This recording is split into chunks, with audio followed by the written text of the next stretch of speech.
이렇게 왔고 우선은 총 3권을 구입을 했고 일주일에 한 권씩 읽을 예정? 목표를 일단 잡았고 순위권을 차지했던 책들이고 저는 그런 차트에 있는 책들은 한 번씩은 꼭 읽어봐야 된다고 생각을 하기 때문에 이렇게 구입을 했어요. 우선 에세이 1권이랑 소설 1권 그리고 자기계발 2권을 총 4권으로 구성을 해서 읽을 예정이고요. 저는 책을 알라딘에서 구입하였습니다.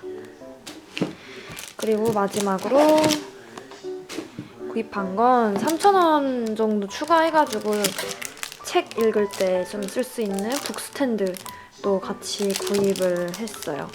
접혀서 사용하는 게 아니라서 사실 조금 휴대성은 떨어지는 것 같네요. 집에서 사용을 해야 할 것 같습니다.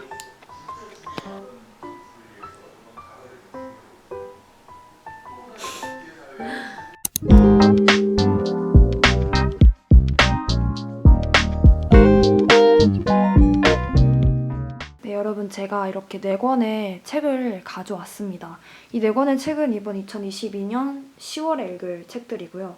저는 일주일에 한 권씩은 최소한 읽자라는 생각으로 4권을 골랐고요. 이 모모라는 이 책은 저희 집에 있던 책이고 나머지 3권은 아까 앞서 얘기했듯이 방금 따끈따끈하게 집으로 도착한 새로운 책들입니다. 그래서 이 책들을 좀 간략하게 설명을 해드리자면 우선 이 모모라는 책입니다. 이 모모라는 책은 제가 중학생 때 읽었던 책이고 그리고 굉장히 유명한 책이에요. 청소년이 필수로 읽어야 하는 책으로도 아마 올라와 있을 텐데 이 책은 아시는 분들도 굉장히 많을 거예요. 제가 이거를 중학생 때 읽었는데 굉장히 재밌게 읽었던 기억은 나지만 그래도 확실하게 기억이 잘 안 나더라고요. 그래서 성인이 된 지금은 또 어떤 식으로 받아들일지 이 책을 그래서 굉장히 기대하는 마음으로 이 책을 고르게 되었고 저희 집에 구석탱이에 먼지에 씌워져 있는 상태에서 건진 책입니다. 그래서 되게 기대가 많이 됩니다. 두 번째 책은요. 바로 잘 될 수밖에 없는 너에게 라는 책입니다. 사실 이 책을 고른 이유는 제목에 있어요. 제목부터가 좀 뭉클하면서도 읽고 싶지 않나요, 여러분? 그냥 제목부터 저에게 응원을 하는 것 같고 잘 될 수밖에 없는 나에게 라는 이 메시지를 나는 어떻게 받아들일까? 또 어떤 응원과 어떤 메시지를 또 새롭게 또 받게 될지 생각을 했기 때문에 굉장히 기대가 됩니다. 네, 세 번째는 바로 생각하고 그리고 부자가 되어라입니다. 우선 이 책은 자기계발서 책이고 베스트셀러에도 등극이 되어 있는 책인데요. 우선 제가 이 책을 선택한 이유는요. 여러분 저는 부자가 되고 싶어요. 네, 그래서 부자가 된 사람들은 어떤 마인드로 그리고 어떤 생각을 하는지에 대해서 궁금했고 그리고 내가 배울 점은 무엇이고 도전해봐야 될 점이 또 무엇인지 또 동기부여가 어떻게 또 시작이 될지 이런 생각을 하면서 좀 기대에 찬 생각으로 했고요. 우선 좀 저의 마인드를 좀 건강하게 좀 좋은 영향을 받고 싶어서 이 책을 한번 골라보았습니다. 그래서 이 책도 굉장히 기대가 돼요. 네. 제가 가장 기대가 되는 그런 책인데요. 바로 빠르게 실패하기입니다.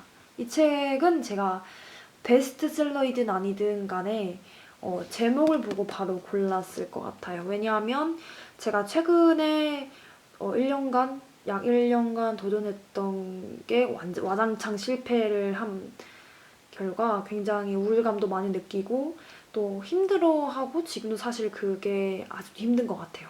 그래서 좀 이 빠르게 실패하기 이 말이 저에게는 좀 커다란 위로가 됐거든요. 빠르게 실패해라 라는 이 말을 보고서 뭐지? 라는 이 생각으로 확 끌렸던 것 같아요. 이 책을 가장 먼저 읽고 싶어요. 그래서 이 책을 먼저 읽지 않을까 생각이 듭니다. 여기까지가 이번 달에 읽을 최소한의 책이고요. 이 책 4권을 읽지 못하면 진짜 문제가 있다고 저는 제 스스로에게 약속을 했기 때문에 문제가 있다고 생각을 합니다. 그래서 제가 이 책을 읽고 나중에 이제 또 11월이 다가올 때 바로바로 리뷰를 또 해볼 예정이고요. 제가 저번 영상에도 잠깐 자막을 달았듯이 어떤 책들을 리뷰를 한다고 얘기를 했었어요. 그래서 간략하게 리뷰를 하려고 합니다. 총 3권의 책을 리뷰를 하려고 해요.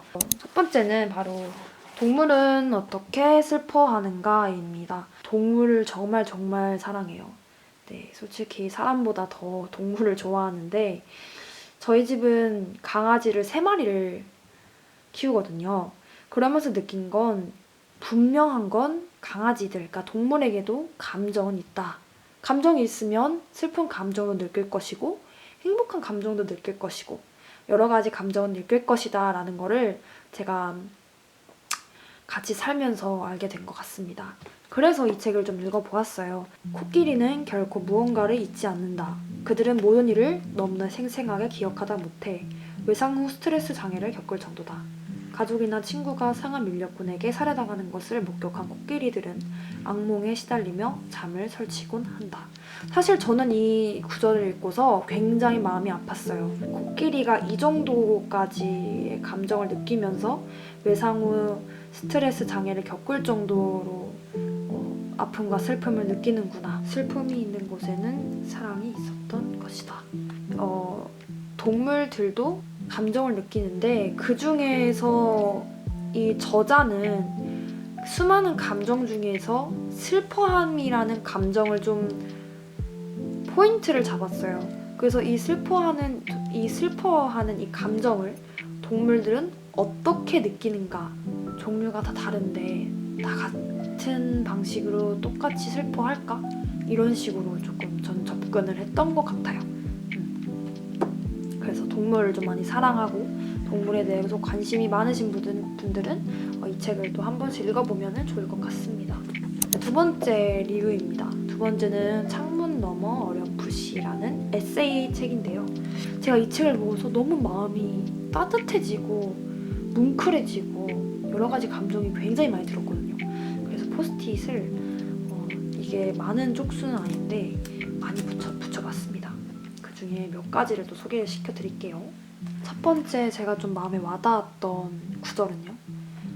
그런데 밀레니엄이라는 말, 그 미래지향적인 단어에서 왜 그렇게 오래된 냄새가 날까? 그 미래는 언제 우리를 비껴갔을까? 사실 씁쓸했어요. 이 구절을 보고.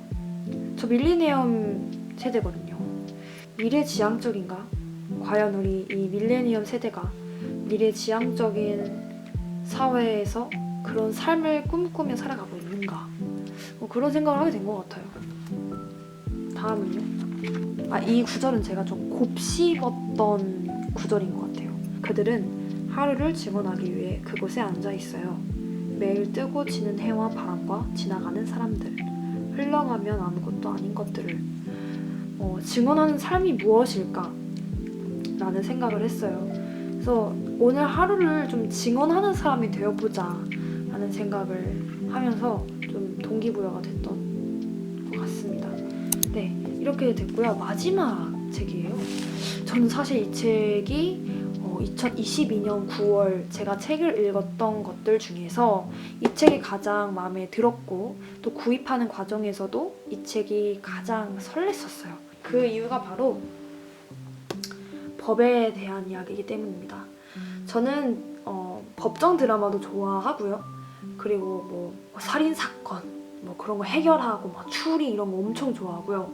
제가 사실 추리 소설을 엄청나게 읽는 사람 중에 한 명이었어요. 그리고 추리 소설만 읽는 사람이었어요. 제가 또 법에 대해서 좀 공부도 하고 그렇다 보니까 그런 분야에 대해서 또 궁금한 점이 또 있더라고요. 이 직장을 가진 이 사람은 어떻게 생각을 하고 어떤 사명감과 소명을 가지고 일을 하고 있는지 그런 것들이 궁금해서 구입을 하게 되었습니다. 법관의 일은요, 우선 제가 정말로 마음에 확 와닿던 문장이 있었어요. 그 문장은 지극히 사회적인 문제는 지극히 개인적인 문제이기도 한 것이다 라는 이 구절인데요. 그쵸. 사회적인 문제는 개인적인 문제. 사실 여기까지 제가 연결돼서 생각을 못했거든요. 아, 사회적 문제는 사회적 문제 많은데 이게 개인적인 문제로도 흘러가는 것이 아니라 개인적인 문제에서부터 시작될 수 있는 거구나. 이거를 알게 됐어요. 나는 악을 비판하기 이전에 악을 이해해야 한다고 믿는다. 악을 이해하는 까닭은 악은 비판하는 것만으로 충분치 않고 극복하는 문제이기 때문이다. 말을 잘못했는데 극복해야 하는 문제이기 때문이다. 사실 악을 이해한다는 것부터 말이 안 된다고 생각을 했거든요.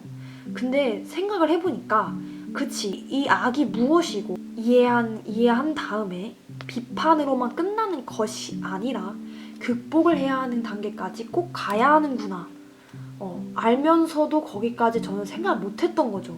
그쵸. 저도 뉴스 같은 거 보면 진짜 저렇게 악한 사람이 하면서 비판하고 끝이에요. 근데 이제 거기서 우리는 어떻게 극복을 해야 할까? 그 문제에 대해서 이 생각까지 도달을 해야 하는구나 는 생각을 했고요. 그래서 굉장히 유익했어요, 이 책이. 이렇게 끝이 났고요. 제가 책 리뷰하는 게 이번에 처음이라서 사실 어떻게 얘기를 해야 할지 굉장히 어려웠어요. 근데 뭐 어렵게 생각하지 않고 내가 읽었던 책들과 또 생각했던 것들을 자연스럽게 풀어나가면 되는구나 라는 생각을 하였기 때문에 조금 재밌기도 했고요. 이번 달에는 최소 4권 정도 읽어야겠다라고 제 스스로 약속을 했고, 이제 2022년 10월이 다가왔고요. 또 다가왔네요. 2023년이 100일조차 남지 않았기 때문에 좀 많이 서운하고 내가 뭐 했지? 라고 하면서 좀 되돌아보았는데요. 과거에 대해서 후회하지 않고 현재 나에게 오늘 주어진 이 시간을 어떻게 사용을 해야 할까라는 거에 초점을 맞춰서 생산적인 삶을 살려고 노력하려고 합니다. 그래서 이 책들을 읽고서도 한번 내가 성숙해질 수 있는 기회를 계속 만들어가자, 놓치지 말자, 시간을 헛되이 쓰지 말자라는 생각을 하고 있고요. 또 이 책들을 읽고서 10월달이 지나고 11월이 왔을 때 또 간단하게 리뷰를 할 수 있게 되었으면 좋겠네요. 될 거예요. 어차피 저는 책을 읽는 걸 좋아하기 때문에. 네, 그래서 오늘도 여기까지 시청해주셔서 너무너무 감사하고요. 다음 브이로그 때도 만나 뵈었으면 좋겠습니다. 그럼 안녕!